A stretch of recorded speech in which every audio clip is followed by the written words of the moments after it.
ایک دن صحابہ کرام رضی اللہ تعالیٰ عنہم کی جماعت سے حضور نبی اکرم صلی اللہ علیہ وسلم نے بڑا ایمان افروز سوال کیا، تمہارے نزدیک کس مخلوق کا ایمان عجیب ترین ہے؟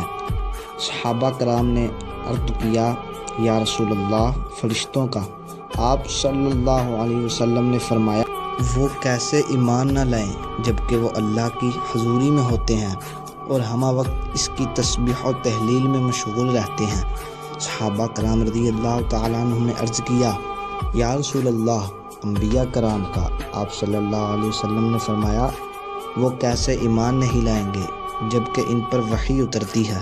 صحابہ کرام رضی اللہ تعالیٰ عنہم نے معصومیت برے انداز سے عرض کیا، یا رسول اللہ، پھر ہمارا ایمان عجیب تر ہوگا۔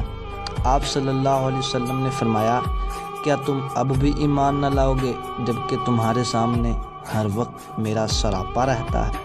پھر آپ صلی اللہ علیہ وسلم نے فرمایا، الا ان اعجب الخلق الی یمانا قوم یکون من بعدی یجدون صحفا فیہ کتاب یؤمنون بما فیہا مشکوات المصابیح باب ثواب ھذا الامہ، صفحہ 584، المجمع الکبیر، جلد 1، صفحہ 878۔ میرے نزدیک ساری کائنات میں سب سے عجیب قابل رشک ایمان ان لوگوں کا ہے جو تمہارے بعد ہوں گے۔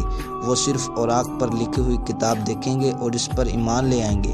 نوٹ: آپ صلی اللہ علیہ وسلم پر بن دیکھے ایمان لانے والے اور عشق کرنے والے ہر وقت حبیب خدا صلی اللہ علیہ وسلم کے دھیان ہی میں نہیں بلکہ محبوب کی نگاہوں میں رہتے ہیں، اور اب نہیں بلکہ جب وہ ابھی پیدا بھی نہیں ہوئے تھے۔